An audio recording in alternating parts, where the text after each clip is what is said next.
Good morning, friends. I want you to know this year, 2025, is not just another date on the calendar. It's a divine opportunity. It's a chance for breakthrough, a chance to rise higher, to dream bigger, to love deeper, and to live fuller. You weren't created to simply get by. You were created to thrive, to make a difference, to leave a mark on the world that no one else can. I believe that with the right mindset, the right heart, and the right focus, 2025 can be the year everything changes for the better. And today, I want to give you 5 powerful things that will help you do just that. These aren't just ideas, they are spiritual principles, practical truths, and powerful shifts that can elevate your life and change the lives of those around you. Let's dive in. Key, you are not here by accident. Expanded. You are not here by accident. You didn't just happen to be born in this generation, in this season, in this moment of history. No, you were divinely placed right here, right now, with purpose woven into every part of your being. The world may try to tell you that you're just a number, just another face in the crowd. But let me remind you, when you were formed, greatness was placed on the inside of you. There is something about you that this world needs, and 2025 is calling it forward. You may have gone through some hard seasons. Maybe you faced disappointment, rejection, even heartbreak. But none of that disqualifies you. In fact, it qualifies you for something greater. The very fact that you're still standing means you have a purpose that has not yet been fulfilled. You didn't survive just to go through the motions. You survived because your story isn't finished yet. You're still here because your assignment is still active. There's something powerful that happens when you realize your life matters. When you wake up in the morning and understand that you are carrying gifts, wisdom, and experiences that can bless someone else, you stop living by default and start living by design. You don't have to know everything. You don't have to know everything. You don't have to have it all. But if you'll just believe that you were made for more, you've already taken the first step toward your destiny.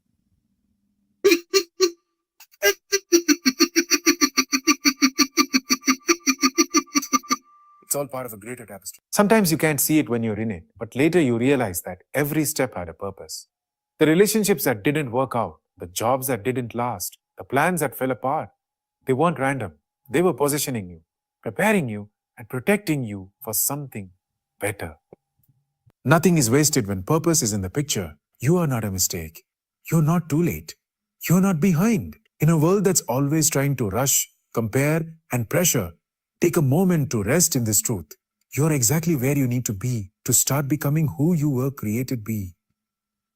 This year, 2025, is more than a page on the calendar. It's a strategic, spiritual window that's opening up for people who are ready to believe again, dream again, and step into who they really are. Some people walk through life wearing labels that were never meant for them. Unworthy, average, or forgotten. But those labels are lies. You were created in love, formed with purpose, and filled with potential. The real you is not the version shaped by failure or fear. The real you is bold, resilient, creative, and capable of shifting the atmosphere wherever you go. You are a difference maker, not just in theory, but in truth. Don't let the world talk you out of your uniqueness. There is only one you. You have a voice that can bring healing, ideas that can spark change, and a heart that can lead with compassion. When you recognize that your presence on this earth was intentional, you begin to walk differently. You carry yourself with confidence. You stop shrinking back. You start showing up with purpose because you realize you are here on assignment. The very fact that you're reading these words means something in your spirit is waking up to the truth. You were born with purpose, placed with precision, and chosen for impact. You are not here by accident. Key, gratitude will multiply what you have. Expanded, gratitude is more than just good manners. It's a spiritual force. It has the power to shift atmospheres, lift your spirit, and unlock blessing. When you begin to thank God for what you do have, instead of focusing on what you don't, you change the temperature of your entire life. Gratitude doesn't wait for everything to be perfect. It works with what's already in your hands. If you can be faithful over the small, you position yourself for the overflow. We often think we need more money, more recognition, more opportunities to be content. But gratitude flips that. Gratitude says, I may not have everything I want, but I already have everything I need to take the next step. It's not denying difficulty. It's choosing to see the beauty in the middle of it. When you start thanking God for the little things, your breath, your strength, your daily bread, you begin to notice how rich you really are. The miracle isn't always in the multiplication, sometimes it's in the mindset. Remember the story of the 5 loaves and 2 fish? Before the miracle came, Jesus gave thanks. He didn't complain about the small portion. He blessed it. And it multiplied. That same principle is true in your life. What you bless grows. If you keep cursing your situation, you'll stay stuck. But if you start praising even in the lack, you'll begin to see provision rise where you least expect it. Gratitude protects your peace. It silences the noise of comparison. When you're thankful, you stop looking at what everyone else is doing and start appreciating the beauty of your own journey. It doesn't mean you don't have goals or dreams, but it means you're not going to be miserable while you're getting there. A grateful heart can dance even in the hallway while the doors are still closed. Too often we wait for the big moment to celebrate a promotion, a breakthrough, a major win. A major win. But gratitude turns ordinary days into sacred ground. Waking up with a roof over your head, that's a gift. Having one person who believes in you, that's treasure. Still having the chance to dream, to love, to grow, that's worth rejoicing over. The more you recognize the good around you, the more good begins to find you. Gratitude makes room for joy. It lifts the heaviness. It shifts your focus from what's missing to what's meaningful. When you walk through 2025 with a grateful heart, you won't just survive, you will thrive. You'll laugh more, stress less, and see blessings in places you used to overlook. You'll begin to feel full, even when your circumstances haven't fully changed yet. Because gratitude fills the soul before it ever fills the hands. You don't have to feel grateful to be grateful. Sometimes it's a choice before it's a feeling. There will be days when you're tired, frustrated, discouraged. That's okay. But even in that space, you can whisper, thank you. Thank you that I'm still here. Thank you that I'm still here. Thank you for another chance. Thank you that better is on the way. That one small thank you can be the spark that reignites your hope. And here's the beautiful part. When you begin to live in gratitude, you begin to attract the kind of life you've been praying for. You open the door to peace, to favor, to overflow. Because gratitude isn't passive. It's powerful. It multiplies what's in your hand. It magnifies what's in your heart. And it moves the hand of God in your life. Key faith over fear, expanded fear are both beliefs about the future. Only one builds you, and the other breaks you. Faith says, something good is coming. Fear says, a brace for the worst. Both are rooted in what we can't see, but they lead us down very different paths. When you choose faith over fear, you're not denying reality. You're declaring a greater reality. You're saying, what I see might be hard, but I believe what's ahead of me is bigger than what's behind me. Fear is loud. It whispers in the middle of the night, what if it all falls apart? It makes mountains out of molehills and tells you you're not strong enough, smart enough, or ready. But faith speaks back. Faith doesn't ignore the problem. It just refuses to let the problem have the final word. When fear rises up, faith reminds you, I've come too far to quit now. If God brought me to it, He can bring me through it. You don't have to have perfect faith to walk forward. You just need a willing heart. Even faith the size of a mustard seed can move mountains. That means you don't have to feel bold to be bold. Just take the step. Just speak the promise. Just show up and trust that grace will meet you there. Faith is not about never being afraid.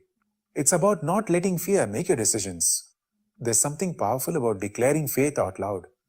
Faith out loud. When you speak hope, you build hope. When you speak victory, you align your spirit with the possibility of it. Stop saying, I'm so overwhelmed, and start saying, I am equipped for this. Stop saying, what if it goes wrong? And start saying, what if it goes right? Your words steer your mind, and your mind steers your life. Some of the greatest breakthroughs come after fear tries to stop you. That fear you're feeling is often a sign you're getting close to something important. The fear doesn't show up when you're stuck. It shows up when you're stepping out. When you're getting ready to break patterns, heal relationships, launch dreams, walk away from what's familiar, that's when fear tries to pull you back. But faith pulls you forward. 2025 isn't the year to play it safe. It's the year to believe big, to try again, to trust again, to love again, to trust again, to love again. Fear says, protect yourself. Faith says, trust the process. Fear says, stay where it's safe. Faith says, go where you're called. You weren't created to live a small, cautious life. You were created to walk by faith and not by sight. And where faith leads, miracles follow. Sometimes you have to do it afraid. Start the business with trembling hands. Apply for the opportunity with butterflies in your stomach. Forgive that person even when your heart's still hurting. That's not weakness. That's courage. Don't wait for all the fear to go away before you move. Faith is often quiet, but it's always strong. It's the whisper inside that says, I don't know how, but I know who. Every time you choose faith over fear, you grow. You stretch, you rise. You step into more of who you were created to be. Fear builds walls, but faith builds bridges. Fear locks doors, but faith walks through them. You don't have to have all the answers. You just have to take the next step, believing that the one who called you is faithful to finish what he started in you. Key speak life. Expanded. Your words are not just sounds, they're seeds. Every sentence you speak is planting something in the atmosphere of your life. You can plant peace, joy, confidence, and hope, or you can plant fear, doubt, bitterness, and limitation. The tongue has the power of life and death, and in 2025, one of the most powerful decisions you can make is to speak life over yourself, over others, and over your future. Too often we get into the habit of narrating our problems instead of declaring our promises. So we say things like, I am always tired, or nothing ever works out for me, or that's just my luck. But those aren't just harmless words. They're shaping your expectations, and your expectations shape your reality. If you want to change your life, start by changing your language. Speak what you want to see, not just what you do see. When you speak life, you are releasing heaven's perspective into your circumstances. You may be facing lack, but you declare, I am blessed and highly favored. You may feel weak, but you say, the joy of the Lord is my strength. You may not see the answer yet, but you say, something good is on the way. Speaking life doesn't ignore the facts. It activates faith in spite of them. You don't have to wait until you feel inspired to speak life. In fact, some of the most important words you'll ever say will be spoken in the middle of the storm. When your emotions are low, your words can lift you up. When your mind is spinning, your voice can bring peace. You can't always control what thoughts come to you, but you can decide what comes out of you. Speak life, especially when it's hard. What you say about yourself matters. Don't talk yourself out of your destiny by repeating what someone else said about you. You are not what they called you. You are what God has called you, chosen, loved, capable, and created for good things. Start declaring it. I am strong. I am full of purpose. I am rising higher. Say it even when you don't feel it. Because eventually, your heart will catch up to your confession. Speaking life doesn't just change you, it changes the people around you. When you tell your child, I believe in you, it plants courage. When you tell your spouse, hey, we are going to get through this together, it plants unity. When you tell a friend, you've got what it takes, it plants strength. Strength. One encouraging word can turn someone's whole day around, and one consistent voice of faith can turn their whole life around. In 2025, decide to be that voice, the voice that uplifts, that speaks with purpose, that doesn't just describe the world, but helps shape it. Speak life over your finances. Speak life over your relationships. Speak life over your mental health. Speak life over the dreams that feel delayed. Every time you choose encouragement over complaint, hope over sarcasm, truth over negativity, you're building a life that reflects the light inside you. It's easy to repeat what we hear from the world. Bad news, fear, discouragement. But you weren't called to echo the world. You were called to lead it with your light. And light travels fastest through sound. So speak it. Joy, peace, healing, increase, restoration. Speak life until life begins to show up. Key, forgive and move forward. Expand it. Forgiveness isn't just about setting others free. It's about setting yourself free. Holding on to bitterness doesn't punish the person who hurt you. It poisons your peace, your purpose, and your progress There comes a time when you have to stop replaying what they did, what they said, how they left, or how they failed you, and say, I'm not carrying this into my future. Forgiveness is how you travel light into what's next. You were never meant to drag the weight of yesterday into the promise of today, and yet so many people are walking into 2025 still wounded by what happened in 2020 or 2015, or even childhood. It's not that the pain wasn't real. It's that you deserve better than to be chained to it. Forgiveness doesn't mean it was okay. It doesn't mean it didn't hurt. It simply means you're not going to let it control the next chapter of your life. Sometimes forgiveness isn't just for what happened. It's for what never did. For the apology you never got. For closure that never came. The support that was never given. But you don't need their permission to heal. You don't need them to make it right for you to move forward. Forgiveness is a decision you make to honor your peace more than your pride. It's not letting them off the hook. It's letting yourself off the hook. And sometimes the person you most need to forgive is yourself. For the moments you weren't your best. For the choices you regret. For the years you feel like you wasted. You can't change the past, but you can change the meaning you give it. Everything you went through brought you here.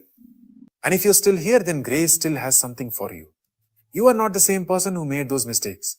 You've grown. You've learned. You're healing. Forgiveness is not always instant. It's a process. It's a choice you may have to make more than once. But every time you release the offense, you reclaim your strength. Every time you stop replaying the moment, you rewrite your future. You start to realize that your identity is not wrapped up in what broke you. It's rising out of who you're becoming. You can move forward without dragging the old pain with you. There is power in saying, I release them, not because they deserve it, but because you do. Because your peace matters. Your mental health matters. Your purpose matters. Every day you stay bitter is a day you're stuck in a story that's already over. Don't give the pain a permanent place in your heart when God has something better ahead. You can't step fully into destiny while you're still holding hands with old disappointments. Forgiveness clears the space for blessings to flow. When you forgive, you make room for joy to return, for clarity, for new connections, for better love, wiser decisions, and a future that's not haunted by a past. You don't need to wait for them to say, I'm sorry. Some apologies may never come, but your freedom doesn't have to wait on their words. You can walk forward today, lighter and stronger than you've ever been. You've got too much in front of you to stay stuck behind you. This is the year to release what they did. To stop rehearsing the betrayal. To stop rehearsing the betrayal. To stop watering the roots of resentment. You've got places to go, people to impact, and peace to reclaim. Let the past be the past. Forgive, release, and keep moving forward. Key consistency is greater than intensity. Expanded, in life, it's not always the most talented, the loudest, or even the fastest who win. It's the ones who show up again and again. Consistency may not always feel glamorous, but it carries power. You don't have to do something huge one time. You just have to do the right thing many times. A little progress every day is better than a burst of passion followed by burnout.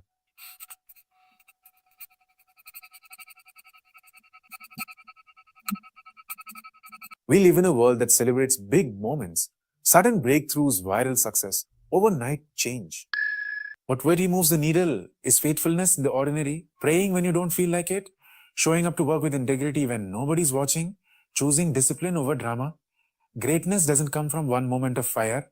It comes from a slow, steady burn. It's not what you do occasionally, but what you do consistently that shapes your future. Think of a seed in the ground. You can water it once and hope for the best. But real growth comes from watering it daily, even when you don't see anything breaking through the soil yet. Life works the same way. If you keep showing up, keep trusting, keep investing in your purpose, even if no one's clapping yet, you're going to see a harvest. Because consistency is the proof that you believe in what you planted. Some people are waiting for motivation, but motivation is unreliable. Some days you'll wake up excited, and other days you'll feel tired, frustrated, even discouraged. That's okay. Consistency says, I'm showing up anyway. Discipline says, I don't feel it today, but I'm committed to it anyway. Every time you choose to keep going, you're building momentum. And momentum is what carries you through the moments when motivation runs out. 2025 isn't just about setting goals. It's about building habits. It's not just dreaming big. It's showing up small every day. Your future is hidden in your daily routine. If you can be consistent with your words, consistent in your thinking, consistent with your actions, there's not a door you can't walk through. Breakthrough doesn't come from what you start. It comes from what you finish. You don't need to be extreme, just faithful. You don't need to do everything. Just do something and do it often. Read one chapter a day. Write 5 lines. Make one kind choice. Pray one more time. Encourage one more person. The most powerful change isn't loud. It's quiet. It's unseen. But it's unstoppable when done consistently. Small steps done daily are what lead to big shifts. And let's be honest, Some days you won't feel like you're making progress. It will feel like you're stuck, like your efforts don't matter. But consistency isn't always about results you can see. It's about foundations being built underneath. You're getting stronger, wiser, more rooted. You're building habits that will carry you through storms. Don't despise the days of small beginnings, because the strongest people are built in quiet seasons. Keep doing what's right, even when it feels small. Keep showing up, even when no one's watching. You're not behind, you're building. You're not stuck, you're being shaped. You don't need to leap, just keep walking. Because what you do consistently will carry you further than what you do occasionally ever could. Key serve others and watch your life expanded. One of the greatest secrets to a fulfilled life is this: when you bless others. When you bless others, you get blessed in return. When you take your eyes off your own needs and start meeting someone else's, something powerful happens. Your own life begins to grow. Peace flows in, joy rises up, purpose comes alive. God didn't design you to only receive, He designed you to overflow. Serving isn't about position, it's about posture. A heart that says, "How can I help?" is a heart that's ready for increase. There's something healing about lifting someone else up. When you encourage another person, you can't help but be lifted too. When you give your time, your wisdom, your kindness, those things don't leave your life. They return multiplied. The world teaches, get all you can. But the kingdom says, give what you can and watch what God gives back. The more you pour out, the more God pours in. Serving doesn't require a title. It doesn't take a platform or a crowd. All it takes is willingness. Maybe it's sending that text to someone who's hurting. Maybe it's giving a ride, bringing a meal, or offering a meal, or offering a listening ear. It doesn't have to be big to be meaningful. Sometimes the smallest acts of kindness bring the biggest breakthroughs. When you make someone else's load lighter, your own starts to feel lighter too. You were created to make a difference, not just in the spotlight, but in the ordinary. The smile you offer, the patience you show, the love you extend, those moments matter. They ripple further than you think. When you serve with no strings attached, no expectation of return, you begin to live in alignment with your true purpose. Because life isn't measured by how much you gather, but by how much love you gave away, serving also helps you keep perspective. It reminds you that while you may have problems, you also have blessings. It shifts your focus from what's missing to what can I give? And that shift, however small, can bring deep healing. Sometimes the answer to your own pain is found in comforting someone else's. Your breakthrough may be hiding in your willingness to be a blessing. In 2025, you may not know all the answers to your future, but one thing is certain: you can make someone else's life better. You have something to give: your time, your encouragement, your story. And as you give, something begins to grow in you. The more generous you become, the more fulfilled you feel. The more selfless your heart becomes, the more powerful your life becomes. Serving isn't about being perfect, it's about being available. You don't have to wait until you've got it all together to start helping others. Start where you are, with what you have. God can use your imperfect hands to carry perfect love. And as you serve, you'll discover strength you didn't know you had. And doors will open that effort alone couldn't force. Favor follows those who live beyond themselves. The world says success is about how high you can climb. But true greatness is found in how deeply you can love, how freely you can give, how often you can lift others. Your legacy won't be what you built for yourself. It will be the lives you helped build for others. So step into 2025 with a servant's heart. Because when you serve others, your life doesn't shrink. It expands.